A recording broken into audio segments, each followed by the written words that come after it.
আসসালামু আলাইকুম দর্শক, সাত কৃষিতে আপনাদের স্বাগতম। গতকালকে আমি একটি ভিডিও আপলোড করেছিলাম সোশ্যাল মিডিয়াতে সৌদি আরবের খেজুর থেকে কিভাবে বীজ উৎপাদন করা হয় সেটি নিয়েই।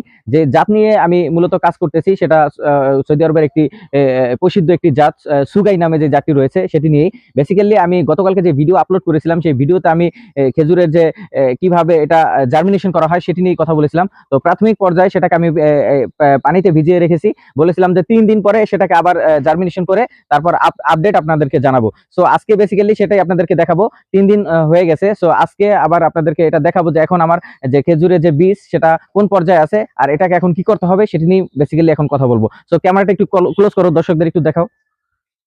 হ্যাঁ, একটু দেখাও দর্শকদের। তো দর্শক, আপনারা দেখতেই পাচ্ছেন যে এইখানে যে এই যে পানি রয়েছে, এই পানিতে আমি যে বীজগুলো রয়েছে এই বীজগুলো ভিজিয়ে রেখেছি। এটা 3 দিন হয়ে গেছে অলমোস্ট। তো দর্শক, আপনারা দেখতেই পাচ্ছেন বীজগুলো একদম ভিজানোর কারণে বীজগুলো কালো হয়ে গেছে, একটি পানির ভিতরে পড়ে গেছে। সো এই বীজগুলো আমি সুন্দর করে ঘষে নিব। মাশাআল্লাহ, খুব সুন্দর হয়েছে বীজগুলো। বীজগুলো আমি এখানে রেখে দিচ্ছি। এখানে রেখে আমি বীজগুলো জার্মিনেশন করব।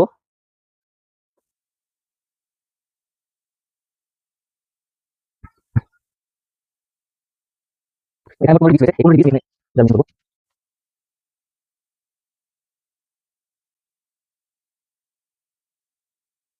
এখানে দিব।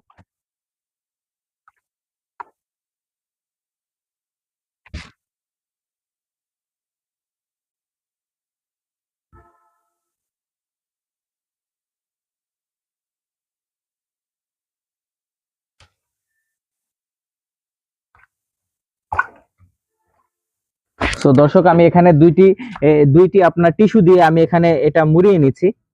দুই সাইড আমি করে দিচ্ছি, ঢেকে দিচ্ছি। আপনারা যাতে খুব সহজেই বুঝতে পারেন সেভাবেই আমি এই ভিডিওটি আপনাদের সামনে উপস্থাপন করার চেষ্টা করেছি। দেখতেই পাচ্ছেন এটাকে খুব সুন্দর করে জার্মিনেশন করে নিলাম আমি টিস্যুর মধ্যে। সো পানি এত বেশি দেওয়া যাবে না যাতে সমস্যা হয়। সো মিডিয়াম পানি এখানে ছিটিয়ে দিতে হবে, দেখতেই পাচ্ছেন।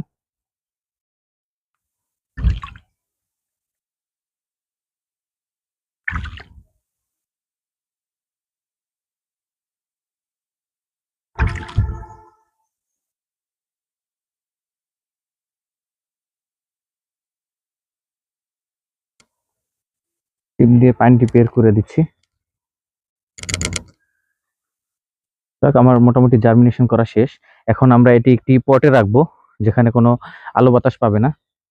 এদিকে আসো, হবে এভাবে মুড়িয়ে দিলাম। এখানে কোনো ভাবেই যেন আলো বাতাস না পায়, সো এটাকে লাগিয়ে দিব। এভাবে লাগিয়ে দেওয়ার 15 দিন পর আপনাদেরকে দর্শক আপডেট জানাবো আসলে এটার কি বীজ থেকে আসলে চারা হয়েছে কিনা, সেটা অবশ্যই আপনারা জানবেন। এটি নিয়ে আরেকটি ভিডিও হবে।